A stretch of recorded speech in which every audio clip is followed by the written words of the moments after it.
اعوذ باللہ السمیع العلیم من الشیطان الرجیم بسم اللہ الرحمن الرحیم قل هل ننبئكم بالأخسرين أعمالا الذين ضل سعيهم في الحياة الدنيا وهم يحسبون أنهم يحسنون صنعا أولئك الذين كفروا بآيات ربهم ولقائه فحبطت أعمالهم فلا نقيم لهم يوم القيامة وزنا ذلك جزاؤهم جہنم بما كفروا واتخذوا آیاتی ورسلی ہزوا۔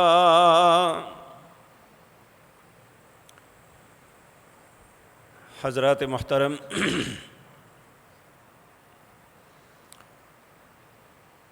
ہم مسلمان ایک ایسی زندگی بسر کر رہے ہیں، وہ کہنے والا ہے یا سننے والے، ہمارے دعوے بہت بلند ہیں، لیکن جب عمل کو دیکھیں تو عملی زندگی ہماری بالکل خالی نظر آتی ہے، اور ہم سب ایک ایسی خوش فہمی میں مبتلا ہیں جس کے متعلق اللہ نے قرآن کریم میں بارہا مرتبہ یہ بات ارشاد فرمائی۔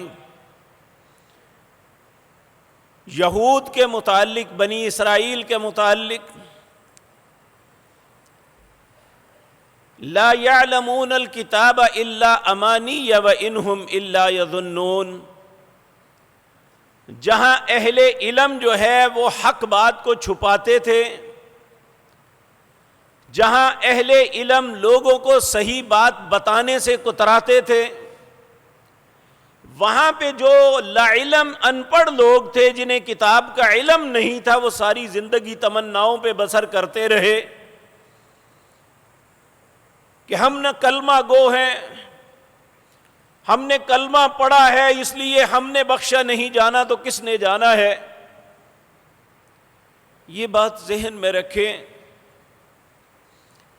جب انسان اس دنیا کو چھوڑ کے جاتا ہے، قبر کے اندر 3 سوال اس سے ہوتے ہیں۔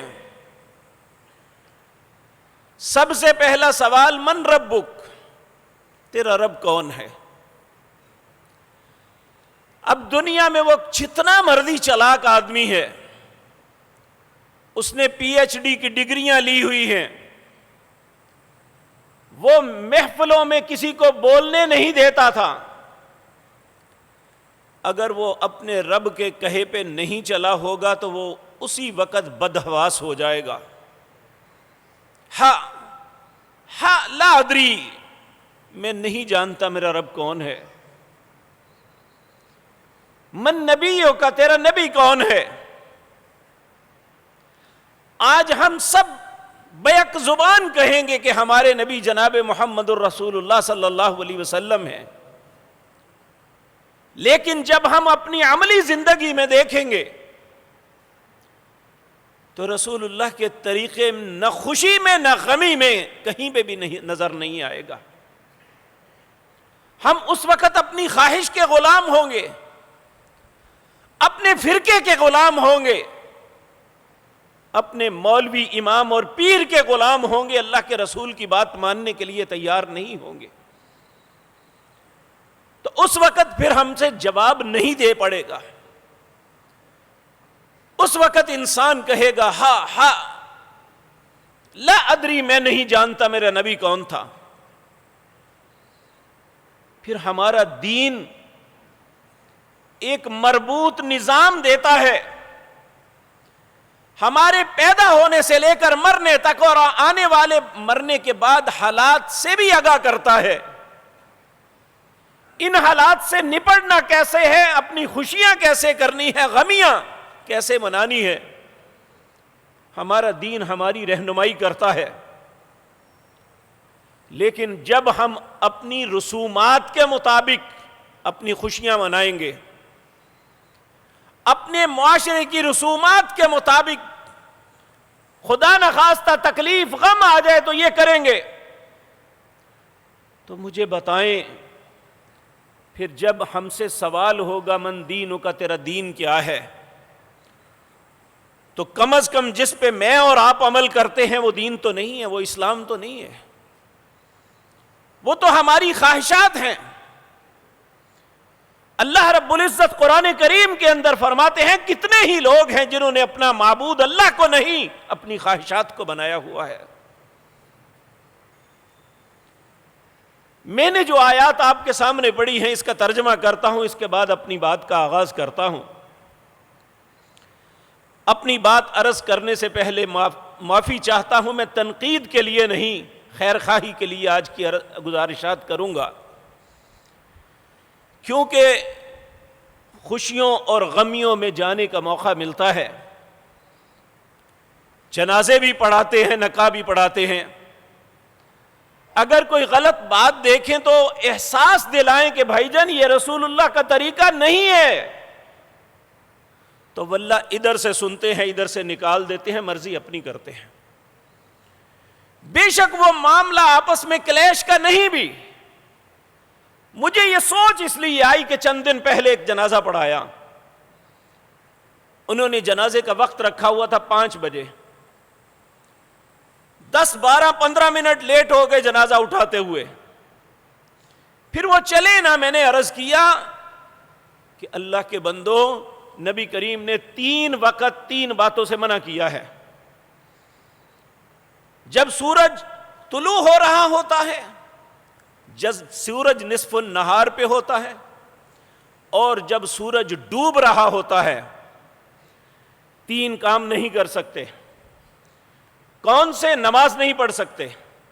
نماز کے متعلق عموماً مسلمان انہیں علم ہے، لیکن بہت سے مسلمان عصر کی نماز اس غلط وقت پہ پڑھتے ہیں. دوسرا، جنازہ نہیں پڑھ سکتے. تیسرا، میت کو دفن نہیں کر سکتے. جنازہ پڑھنے تک بار بار عرض کرتا رہا کہ زوال کا وقت ہوا چاہتا ہے، اللہ کے لیے زوال سے پہلے دفن کر دیں، لیکن کسی نے کوئی اس بات کو جو ہے وزن ہی نہیں دیا کہ میں عرض کر رہا ہوں میرا حکم نہیں، رسول اللہ کا حکم ہے.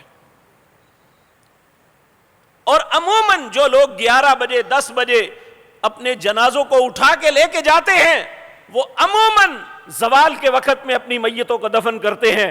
اسی طرح عصر کے بعد کے جنازے عموماً مغرب کی نماز سے پہلے جو 10 منٹ ہوتے ہیں، اذان سے پہلے، اس وقت دفن کرتے ہیں.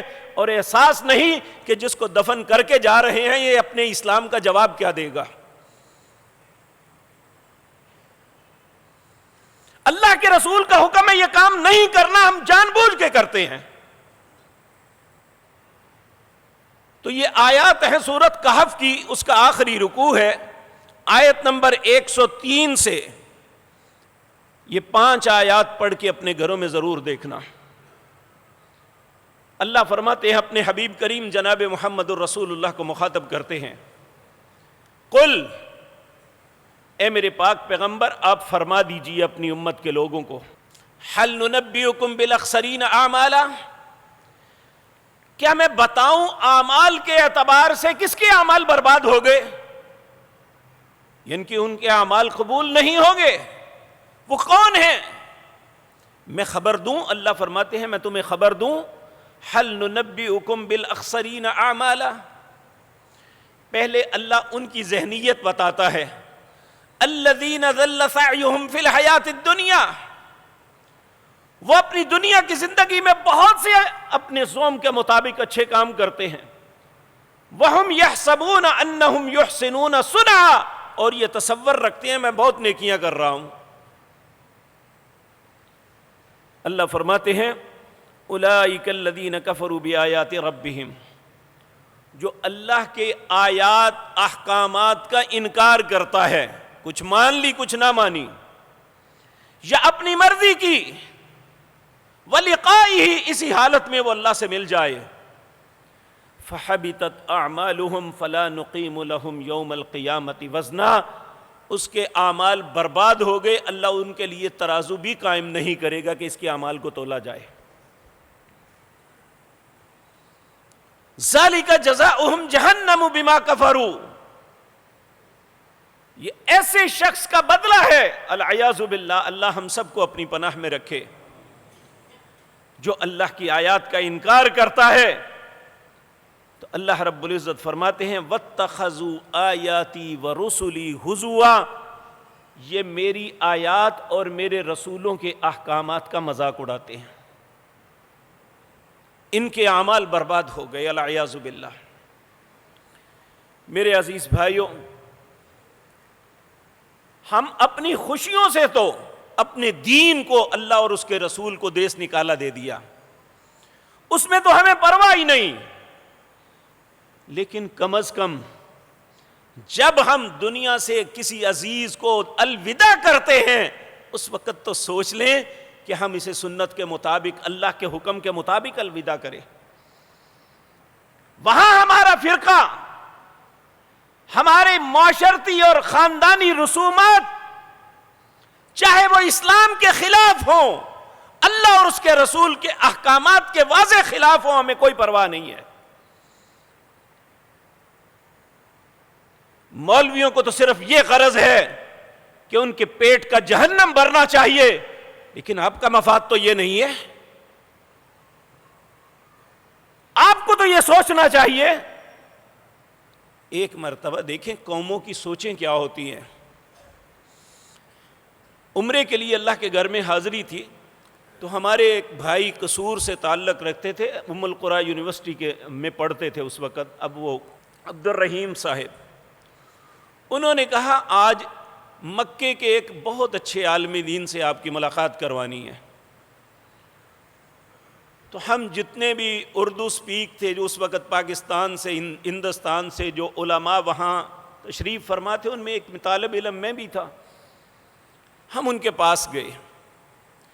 مکے کے اندر ایک بہت بڑی مسجد ہے توحید، اس کے وہ امام اور خطیب تھے، لیکن اس کے ساتھ وہ ایک ادارے کے سربراہ تھے۔ وہ حکومت وقت نے ادارہ بنایا ہوا ہے، کس لیے؟ اس ادارے کا نام ہے ادارہ تغسیل، تکفین اور تجہیز۔ جو شخص فوت ہوتا ہے اس کو غسل دینا، اس کو کفن پہنانا، اس کو دفن کرنا۔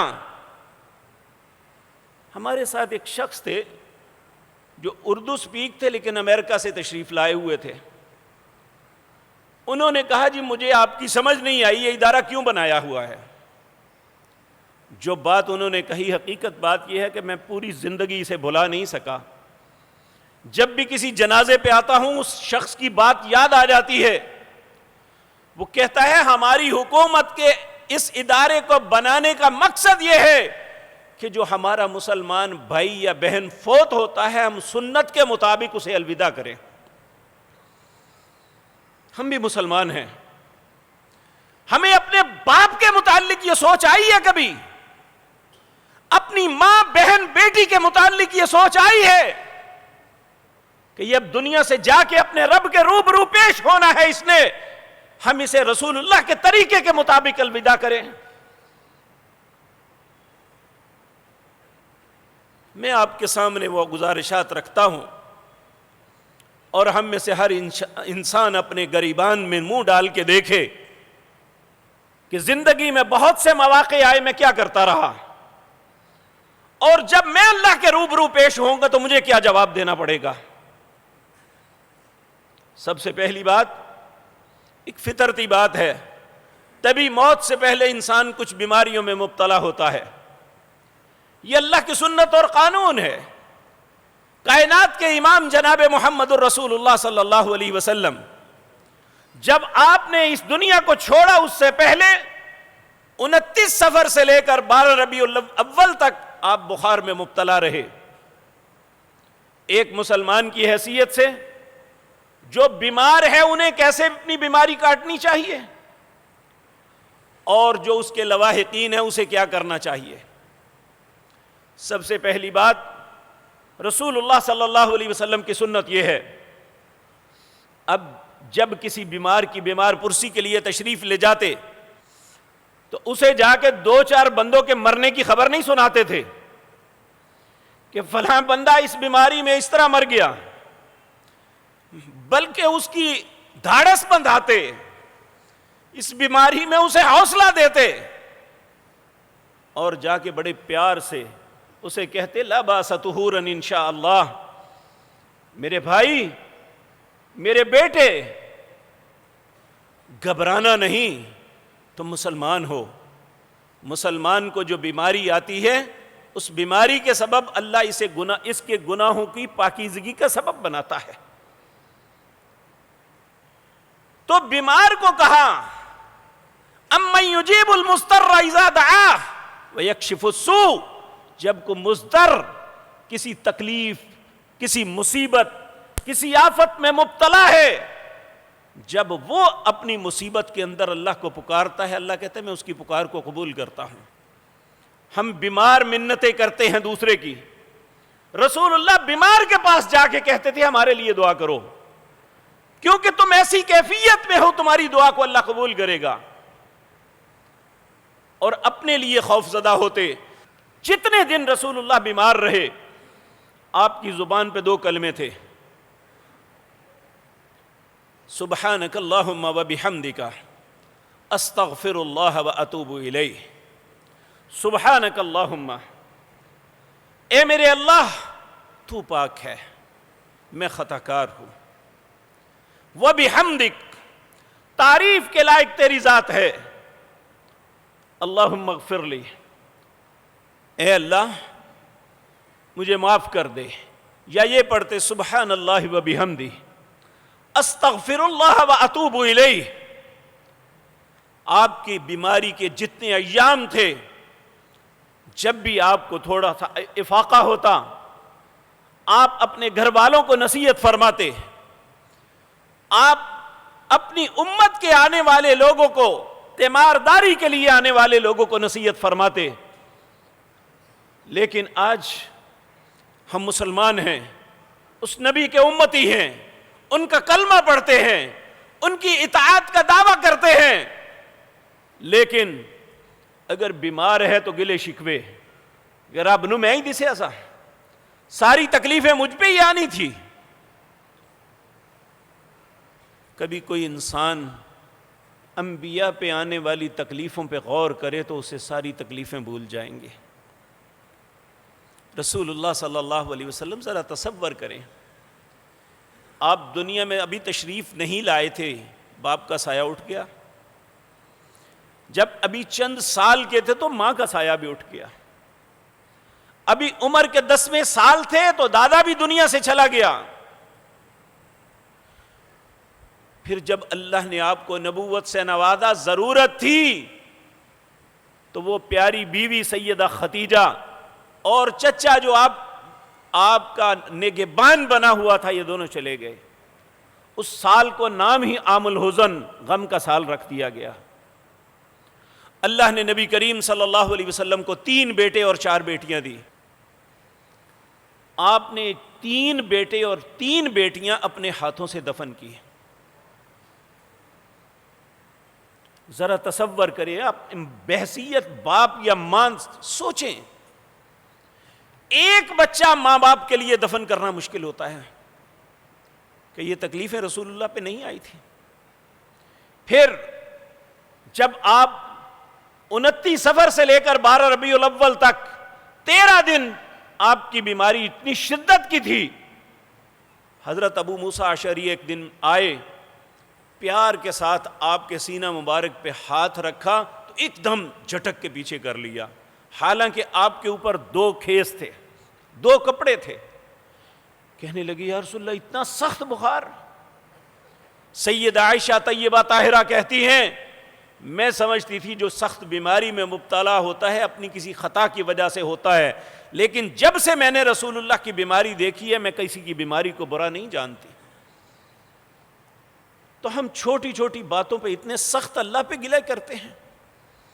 جس نے پہلے 30 40 50 60 70 سال صحت اور عافیت کی زندگی دی، اگر چند دن بیماری آ گئی ہے تو اس رب کا گلہ شروع کر دیا.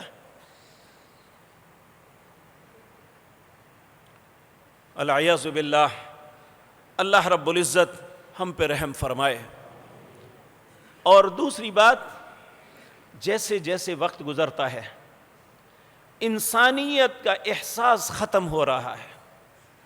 کوئی بیمار ہے تو ہوتا رہے، کوئی مرتا ہے تو مرتا رہے، ہمیں کیا غرض؟ جبکہ جو مسلمان پر حقوق ہیں ان میں ایک حق یہ ہے کہ جب مسلمان بیمار ہو جائے تو اس کی بیمار پرسی کے لیے جایا جائے، اور جب کسی رشتے کی وجہ سے نہیں، صرف اللہ کی رضا کے لیے کہ وہ میرا نمازی ساتھی تھا یا میرا محلے دار تھا، وہ غریب ہے یا امیر، اس کے متعلق پتہ چلے کہ وہ بیمار ہے اور اس کی بیمار پرسی کے لیے جا کے مسنون طریقے سے اسے دلاسا دیتا ہے. 70,000 فرشتے اللہ مقرر کر دیتے ہیں جو اس تیمارداری کرنے والے کے لیے دعا کرتے رہتے ہیں. ہمیں احساس نہیں ہے کتنا بڑا عمل اور اجر ہم سے چھوٹ رہا ہے. ہمارا وہ بھائی، وہ عزیز جو ہمارے ساتھ صفوں میں کھڑے ہو کے نماز پڑھتا تھا، آج وہ بیماری میں مبتلا ہے تو اسے اکیلا چھوڑ دیا. اس کا حق نہیں ادا کرنا مجھے.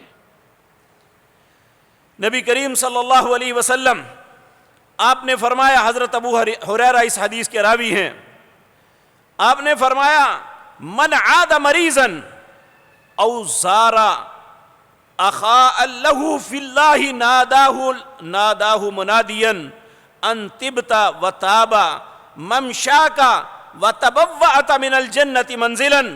جس نے کسی مریض کی عیادت کی یا دین کی وجہ سے کسی بھائی کی ملاقات کے لیے گیا اور وہ کسی مصیبت میں مبتلا تھا تو ایک آواز دینے والا فرشتہ اللہ مقرر کرتے ہیں. وہ آواز دے کے کہتا ہے تمہاری زندگی تمہیں مبارک ہو، تمہارا چل کے اس مریض کے پاس جانا تمہیں مبارک ہو، اور اللہ کی طرف سے یہ اعلان سن لو اللہ نے جنت کے اندر تمہارے لیے ایک مقام بنا دیا ہے. یہ دین ہے ہمارا، یہ اللہ کی طرف سے انعام ہے. اگر ہمیں کوئی ٹکے چند ملتے ہوں تو ہم بھاگ کے جاتے ہیں. یہ وہ کرنسی ہے جو جنت میں کام آنی ہے، جس کی وجہ سے جنت کے انعامات سے نوازا جانا ہے. اس کرنسی کی مجھے اور آپ کو کوئی فکر نہیں ہے. اور میرے عزیز بھائیوں، پھر سنت یہ ہے بیماری کی حالت میں 2 باتیں ہی ہوتی ہیں. یا تو اس بیماری سے اللہ صحت کی طرف پلٹا دیتا ہے یا موت سے ہمکنار ہو جاتا ہے. نبی کریم صلی اللہ علیہ وسلم نے فرمایا جب آپ کسی بیمار کے پاس جاؤ 7 دفعہ اللہ سے یہ التجا کرو، اسأل اللہ العظیم رب العرش العظیم ان یشفیک، اسأل اللہ العظیم رب العرش العظیم ان یشفیک. میں سوال کرتا ہوں اللہ عظیم سے جو عرش عظیم کا رب ہے وہ اللہ تمہیں شفا عطا فرمائے. نبی کریم صلی اللہ علیہ وسلم نے فرمایا اگر اس کی وہ بیماری مرض الموت نہیں ہے، اللہ نے اس کی موت کا وقت لکھ نہیں دیا، الا عافاہ اللہ من ذالک المرض، اللہ اس بیماری سے اسے ضرور شفا عطا فرما دیں گے. اس لیے بیمار کے پاس جائیں، عموماً پوچھتے ہیں جی اسے کیا پڑھیں، کیا دم کریں، وہی کریں جو رسول اللہ نے کہا صلی اللہ علیہ وسلم. آپ نے فرمایا اگر وہ تکلیف میں، کرب میں مبتلا ہے، اسے درد ہے کسی زخم کی وجہ سے یا کسی بیماری کی وجہ سے، جرحن و قرحن، وہ زخم کی وجہ سے درد ہے یا بیماری کی وجہ سے، آپ نے فرمایا اپنا دایاں ہاتھ تکلیف والی جگہ کے اوپر رکھو، 3 دفعہ کہو بسم اللہ بسم اللہ بسم اللہ، اللہ کے نام سے شروع کرتا ہوں، اللہ کے نام سے شروع کرتا ہوں، اللہ کے نام سے شروع کرتا ہوں. اعوذ بعزت اللہ وقدرتہ من شر ما اجد من شر ما تجد وتحاذر، اگر اپنے آپ کو کرنا ہے تو من شر ما اجد واحاذر، اگر دوسرے کے متعلق کرنا ہے تو من شر ما تجد وتحاذر۔ کیا معنی ہے؟ بسم اللہ بسم اللہ بسم اللہ، اعوذ بعزت اللہ، اے اللہ میں تیری عزت کی پناہ میں آتا ہوں، وقدرتہ، تیری قوت و طاقت قدرت کی پناہ میں آتا ہوں، من شر، ہر اس شر سے، ما تجد و تحاذر، جو اے مریض تمہیں پہنچ چکی ہے یا خدا نخواستہ پہنچنے والی ہے، الا عافاہ اللہ من ذلک المرض، اللہ اس مرض سے اسے ضرور شفا عطا فرما دیتے ہیں۔ تو ہمیں چاہیے کہ اپنے مریض کے پاس جا کے کہ اس کی خیر خواہی میں وہ کلمات کہیں جو اللہ کے پاک پیغمبر صلی اللہ علیہ وسلم نے ہمیں تلقین فرمائے۔ پھر اگر خدا نخواستہ کو زندگی کی آخری سانسوں میں ہے، وقت نزا ہے، تو حکم ہے رسول اللہ کا، لقنوا موتاکم لا الہ الا اللہ، اپنے فوت ہونے والے کو لا الہ الا اللہ کی تلقین کرو۔ پھر آپ نے فرمایا کہ یہ کبھی نہ کہنا کہ کلمہ پڑھو بابا جی، اے میرے والد محترم، اے میری ماں، اے میری بہن، اے میرے بھائی، اے میرے بیٹے، کلمہ پڑھو، یہ نہیں کہنا، اس کے پاس کلمہ پڑھنا شروع کر دینا ہے، اللہ اس کی زبان پہ بھی جاری کر دے۔ من آخر کلام لا الہ الا اللہ دخل الجنہ، جس بندے کا آخری کلام لا الہ الا اللہ ہو گیا وہ جنت میں داخل ہو جائے گا۔ اس لیے تلقین کرنی چاہیے، ہمارے معاشرے میں یہ رواج ہی نہیں ہے۔ اگر کسی کو علم بھی ہے تو ایسے وقت میں وہ جزا فضا میں لگا ہوتا ہے، اسے یہ پرواہ ہی نہیں ہوتی کہ میں اپنے جانے والے کو کوئی اچھی تلقین کر دوں۔ آپ نے بے شمار ایسے کلپ دیکھے ہوں گے جو عرب ممالک کے ہیں، ماں باپ اپنی بیماری میں تڑپ رہا ہے، زندگی کی آخری سانسیں لے رہا ہے، اور بیٹا رو رو کے اس کے پاس کلمہ پڑھ رہا ہے۔ ہمارا کلمہ یہاں نہیں وہاں شروع ہوتا ہے جہاں ہماری خواہش ہے،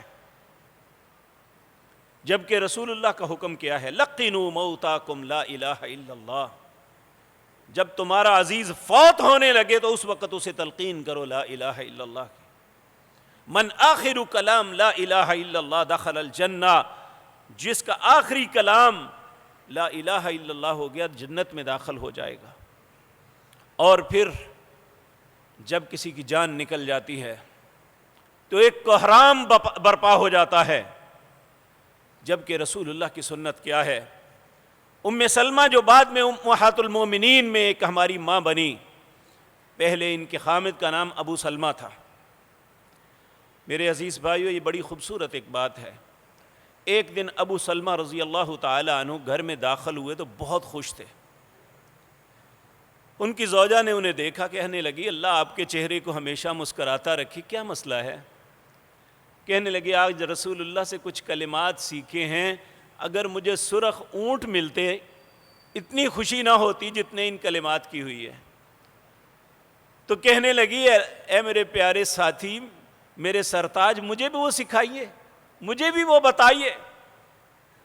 تو کہنے لگے کہ نبی کریم نے فرمایا جب کسی کا کوئی عزیز فوت ہوتا ہے یا کوئی مصیبت آتی ہے، یہ چیز چھن جاتی ہے، وہ کہے انا للہ و انا الیہ راجعون، اللہم اجرنی فی مصیبتی واخلف لی خیرا منہا، اے اللہ جو کچھ تو نے لیا ہے یہ تیرا تھا، میں بھی تیرا ہوں، تو مجھے لے سکتا ہے۔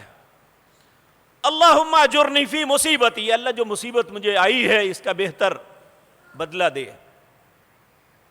واخلف لی خیرا منہا، اے اللہ اس کا بہتر نعم البدل بھی عطا کر۔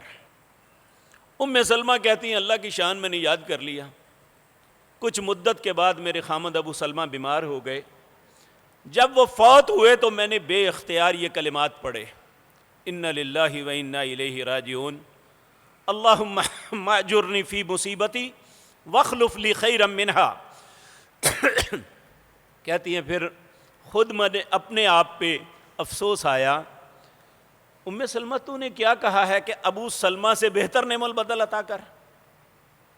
کیا مدینے کے ان پہاڑوں کے درمیان ابو سلمہ سے بہتر بھی کوئی انسان ہو سکتا ہے؟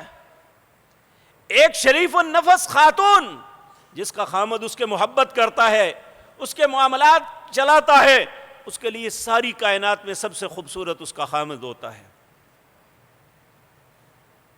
کہنے لگی کیا ان مدینے کے پہاڑوں میں ابو سلمہ سے بہتر بھی کوئی بندہ ہو سکتا ہے؟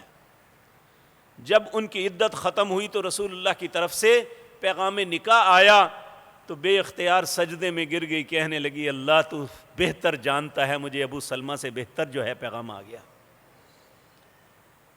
تو جب یہ فوت ہونے لگے، ام سلمہ رضی اللہ تعالی عنہ نے رسول اللہ کو پیغام بھیجا کہ آپ کا ساتھی، آپ کا دوست، آپ کا صحابی اس دنیا کو چھوڑ کے جا رہا ہے، آپ میرے گھر میں تشریف لائیں۔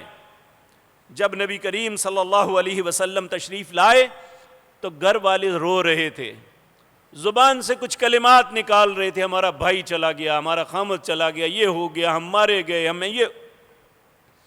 تو رسول اللہ صلی اللہ علیہ وسلم نے کہا کچھ، آپ نے فرمایا اللہ تدعوا علی انفسکم الا بخیر، ایسے وقت میں کوئی بات خیر کے علاوہ اپنی زبان سے نہ نکالا کرو، کیونکہ فإن الملائکۃ یؤمنون علی ما تقولون، جو زبان سے نکالتے ہو فرشتے اس پہ آمین کہہ دیتے ہیں۔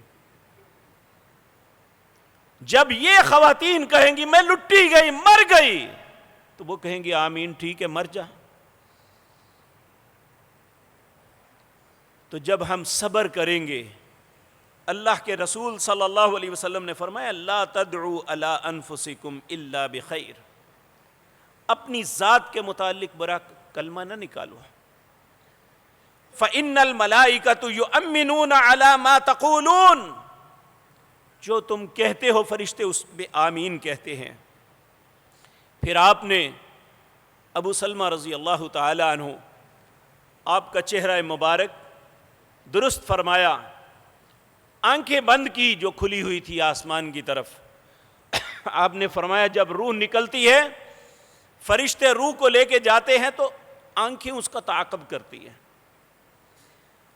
پھر آپ نے فرمایا اللہم اغفر لأبی سلمہ، اے اللہ ابو سلمہ کو معاف کر دے، وارفع درجتہ، اے اللہ اس کے درجات کو بلند کر دے، فی المہدیین، ہدایت یافتہ لوگوں میں، واخلفہ فی عقبہ فی الغابرین، اے اللہ جو اس پیچھے رہ گئے ہیں، اس کی اولاد، اس کے بہن بھائی، اس کی بیوی، ان کو اس کا بہتر جانشین بنا۔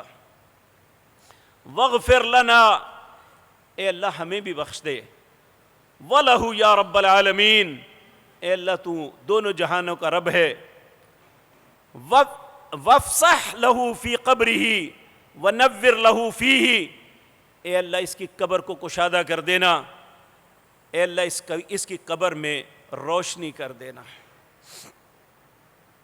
فوت ہونے کے بعد میت کے لیے سب سے پہلا جو اس کا حق ہے وہ یہ ہے کہ اسے غسل دیا جائے۔ ہمارے اس معاشرے میں میں ان علماء کے لیے ہدایت کی دعا ہی کر سکتا ہوں، امت کے سب سے بہترین انسان امت کے اندر حضرت ابو بکر صدیق رضی اللہ تعالی عنہ جب فوت ہوئے تو ان کو غسل ان کی بیوی اسماء بنت عمیس نے دیا، اور حضرت ابو بکر نے نصیحت فرمائی تھی میاں بیوی کو اور بیوی میاں کو غسل دے سکتی ہے۔ اور دوسرے دو بہترین انسان، ایک نبی کریم کی بیٹی، پیاری بیٹی سیدہ فاطمہ الزہرا رضی اللہ تعالی عنہا، انہوں نے وصیت کی کہ مجھے غسل میرے خامد سیدنا علی دیں گے۔ سید عائشہ کہا کرتی تھی اگر اس بات کا مجھے پہلے علم ہوتا کہ بیوی خامد کو اور خامد بیوی کو غسل دے سکتا ہے تو میں رسول اللہ کو غسل کسی کو نہ دینے دیتی، خود دیتی ہے۔ اور دوسری بات میرے عزیز بھائیوں، ہمارے معاشرے کے اندر غسل کے لیے پروفیشنل بندہ ڈھونڈا جاتا ہے، وہی باپ جس نے ساری زندگی، اپنی جوانی، اپنا بڑھاپا، اپنی توانائیاں، اپنا مال و دولت جس اولاد پہ نچھاور کر دیا، آج اس کی میت کو ہاتھ لگانے پہ تیار نہیں ہے۔ اس کا بھائی جس کے لیے اس نے بازو بن کے ساری زندگی گزاری،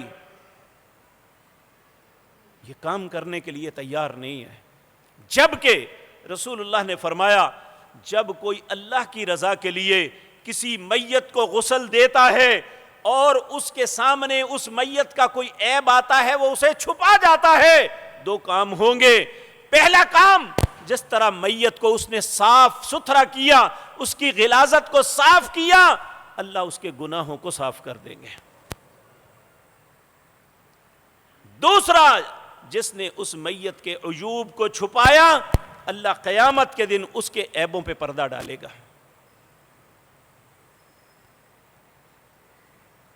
آج اس بات پہ ہمیں احساس ہی نہیں ہے، اور ہم سمجھتے ہیں 500 1000 دو، اور واللہ میں ایک شخص کو جانتا ہوں، شاید وہ اب ہے یا مر گیا ہے، مجھے نہیں پتا، وہ پروفیشنل میتوں کو نہلاتا تھا، لیکن جب کسی کو نہلا کے آتا تو پھر مذاق میں لوگوں کے سامنے اس کے عیوب کو بیان کرتا۔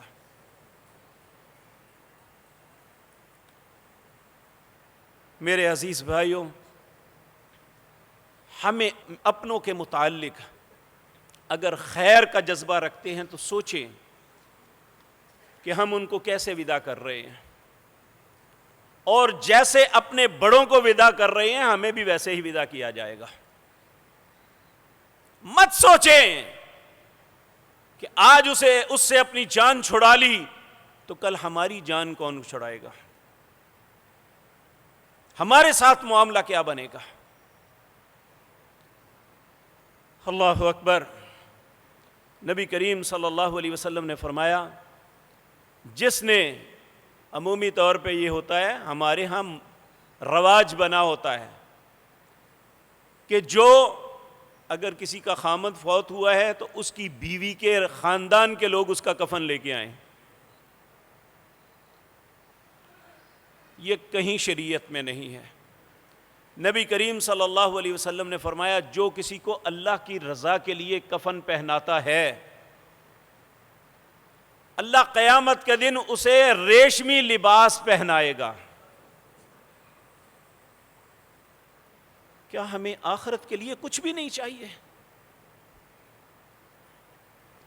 کیا کبھی احساس ہوا ہے کہ کسی عزیز کے فوت ہونے پہ جا کے ہم نے پوچھا ہو کہ تمہارے پاس قبر کے لیے پیسے ہیں یا نہیں ہیں؟ کیا تم اپنی پاکٹس میں تمہارے اتنے پیسے ہیں یا نہیں ہے؟ وہ بیچارہ ادھار مانگتا پھرتا ہے۔ کاش بحیثیت مسلمان ہمیں دوسرے مسلمان کا احساس ہو جائے کہ آج اس کی مصیبت کے وقت اس کے مددگار بن جائیں۔ اور پھر رسول اللہ صلی اللہ علیہ وسلم نے فرمایا، سیدنا علی کے کندھے پہ ہاتھ رکھ کے یہ بات کہی تھی، علی 3 کام ہو جائیں تو جلدی کرنا۔ ان میں ایک آپ نے یہ فرمایا کہ جب کوئی فوت ہو جائے تو اس کی تدفین میں جلدی کرنا۔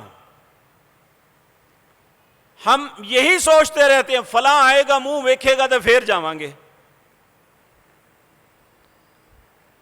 کیا اس کے منہ دیکھنے سے اسے کچھ راحت مل جائے گی؟ نبی کریم نے فرمایا جلدی کرو، اگر یہ اچھا ہے تو جو اس کا مال متاع جو اللہ نے اس کے لیے انعامات رکھے ہیں تمہیں کوئی حق نہیں ہے کہ اس سے روکے رکھو۔ اگر خدا نخواستہ برا ہے تو اس برائی کو اپنے کندھوں سے پھینک دو۔ کہا جلدی کرو۔ اور اب دیکھیں جب ہم میت کو اٹھاتے ہیں، رسول اللہ کا حکم ہے، ابو داود میں روایت ہے، سیدنا ابو ہریرہ رضی اللہ تعالیٰ عنہ اس حدیث کے راوی ہیں، آپ نے فرمایا جب جنازوں کے پیچھے چلو تو 2 کام نہ کرنا، پوچھا ابو ہریرہ کون سے دو کام نہیں کرنا؟ کہا زبان سے آواز نہیں نکالنی اور ساتھ آگ لے کے نہیں جانی۔ ان کے شاگردوں نے پوچھا ابو ہریرہ اس کی حکمت کیا ہے؟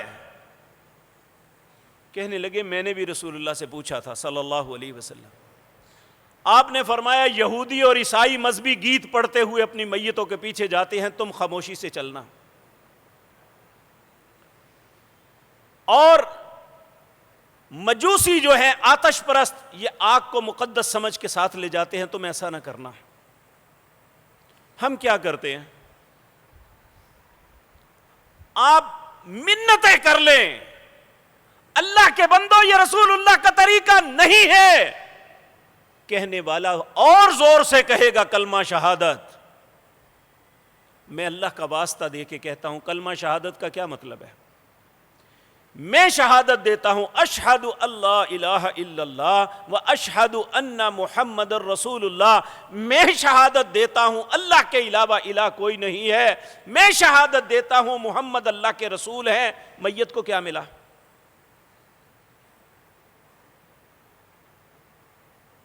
کیا دعا ہے میت کے لیے؟ جبکہ اس وقت سوچ یہ ہونی چاہیے کہ وہ میت زبان حال کے ساتھ دو باتیں پکار رہی ہے، دونوں میں سے ایک۔ اگر وہ انسان اچھے کی میت ہے تو وہ منتیں کر رہی ہے قدمونی قدمونی، مجھے جلدی لے کے چلو، مجھے جلدی لے کے چلو۔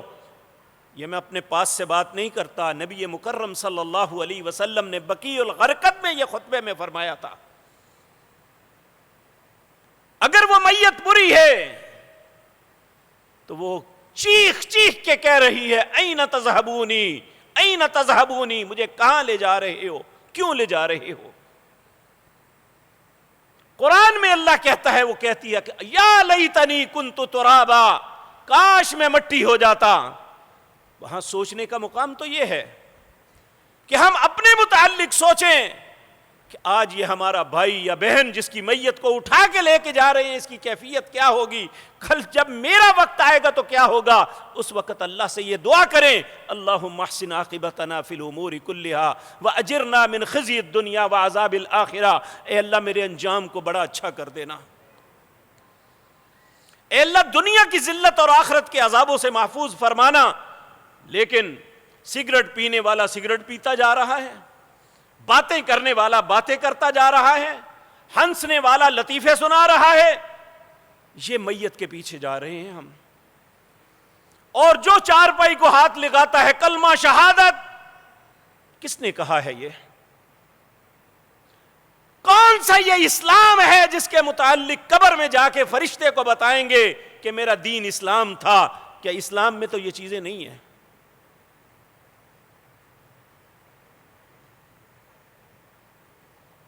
اس کے بعد جنازہ ہے۔ رسول اللہ نے فرمایا لا صلاۃ لمن لم یقرأ بفاتحۃ الکتاب، جس کو نماز کہا جاتا ہے وہ فاتحہ کے بغیر نہیں ہوتی۔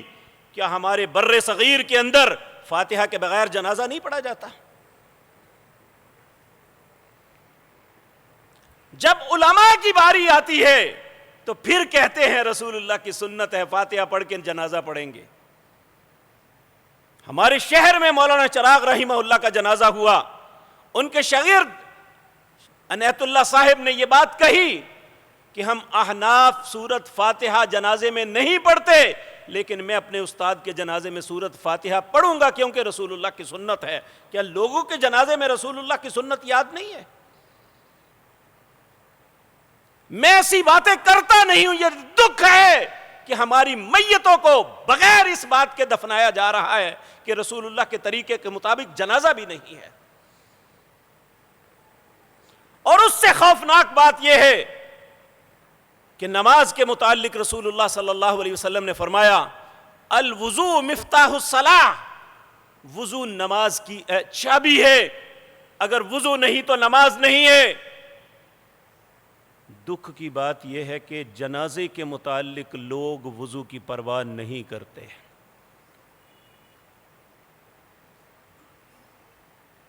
یہ چند ایک کی بات نہیں ہے، وہ کہتے ہیں جنازہ ہی تھا، اس میں وضو کو ضروری ہے؟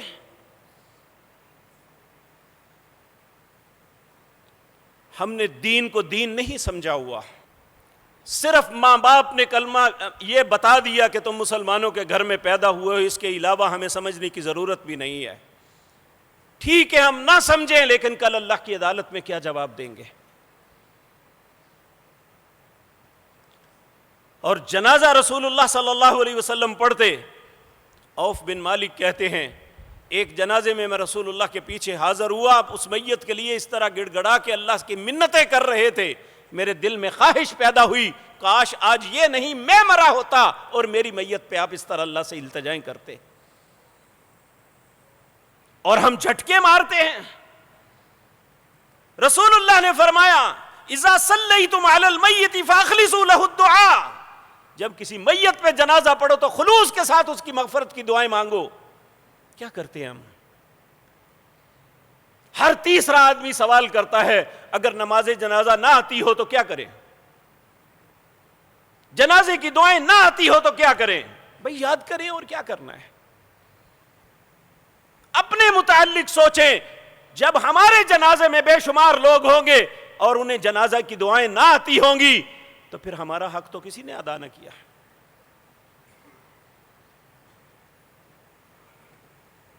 ہمیں وہ سارے کلمات یاد ہونے چاہیے جو پیارے نبی جناب محمد الرسول اللہ نے مختلف جنازوں میں پڑھے۔ اللہ اکبر۔ اسی طرح میرے عزیز بھائیوں، اس کے بعد آگے اگر جنازہ منہ ملازے کے لیے پڑھا اور ایک وہ شخص جس نے جنازہ اللہ کی رضا کے لیے پڑھا، دونوں میں فرق کیا ہے؟ جس نے اللہ کی رضا کے لیے اپنے مسلمان بھائی یا بہن کا حق ادا کرنے کے لیے جنازہ پڑھا، جب وہ جنازہ پڑھ کے فارغ ہوتا اللہ احد پہاڑ کے برابر اسے نیکیاں دیتے ہیں۔ احد پہاڑ کتنا بڑا ہے؟ 1 کلومیٹر بلند اور 6 کلومیٹر لمبا ہے۔ جبل عمر صرف 1 کلومیٹر وائے کا تھا، 8 سال اس پہاڑ کو ڈھا کے اس کا ملبہ اٹھاتے رہے تھے، دن رات چین چلتا تھا۔ تو اس کا کتنا وزن ہوگا جو احد پہاڑ ہے، جو 6 کلومیٹر لمبا ہے۔ تو ہمیں احساس کرنا چاہیے، ایک میت کے ساتھ خیر خواہی نہیں، دوسرا اپنے ساتھ بھی خیر خواہی نہیں۔ اگر میت کے ساتھ خیر خواہی کریں گے تو اپنے ساتھ بھی خیر خواہی ہے۔ جو بوئیں گے وہ کاٹنا پڑے گا۔ آج دوسرے کی میت پہ احساس کر کے اس کی مغفرت کی دعائیں مانگیں گے تو کل ہمارے لیے بھی کوئی کرے گا۔ پھر اس کے بعد میت کی تدفین ہے۔ ہم یہاں پہ قبر کھودتے ہیں، دائیں یا بائیں چارپائی رکھتے ہیں۔ رسول اللہ کی سنت یہ ہے کہ وہ قدموں کی طرف چارپائی رکھ کے ادھر سے میت کو اتارتے۔ کبھی آج تک آپ نے دیکھا ہے ایسا؟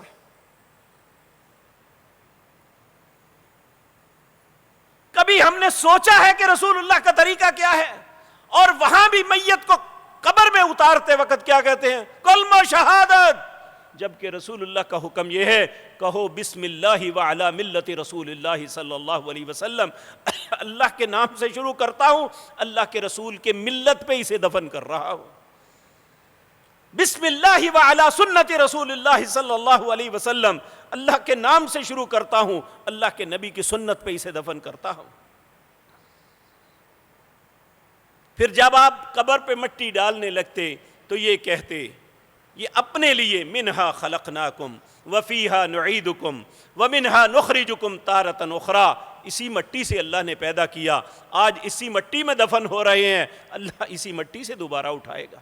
پھر جبر قبر میں مٹی ڈال دیتے، نبی کریم صلی اللہ علیہ وسلم فرماتے کہ اب اس کے لیے استقامت کی دعا مانگو۔ جو شخص وہاں میت کی استقامت کی دعا مانگتا ہے، اللہم ثبتہ بالقول الثابت، اللہ اس امتحان میں اسے ثابت قدم رکھنا، دعا مانگنے والے پہ اللہ اتنا خوش ہوتے ہیں، اللہ اسے 2 احد پہاڑوں کے برابر نیکیاں دیتے ہیں۔ لیکن یہ دونوں موقع ہم ضائع کر کے پھر کہتے ہیں جی کل دعائے خیر ہوگی۔ جو رسول اللہ نے 2 دعائیں بتائیں اس میں خیر نہیں، جو ہماری رسم ہے جو دوسرے یا تیسرے دن ہونی ہے اس دعا میں خیر ہے۔ کبھی سوچا ہے ہم نے؟ اور اللہ کے نبی صلی اللہ علیہ وسلم کے چچا زاد بھائی جعفر بن ابی طالب شہید ہوئے، آپ نے اپنے گھر والوں سے کہا ان کا کھانا پکاؤ، اور ہمارا مولوی کہتا ہے مرا تمہارا ہے، کھانا میرا پکاؤ۔ تم بے شک قرض اٹھا کے کھلاؤ، سارے لوگوں کو بھی کھلاؤ، جی تمہارے کھلانے سے اسے ثواب ہوگا۔ وہ بیچارہ ساری زندگی قرض دیتا رہے اور یہ اپنے پیٹ پہ ہاتھ مار کے آ جاتے ہیں، ولیمے کا کھانا کھانے کی گئے ہوئے ہیں۔ یتیم کا مال کھا لیا اور سمجھا کہ میں نے بڑا مارکا مارا ہے۔ ان الذین یاکلون اموال الیتامی ظلما انما یاکلون فی بطونہم نارا، جو یتیم کا مال کھاتا ہے وہ اپنے پیٹ میں جہنم کی آگ بھرتا ہے۔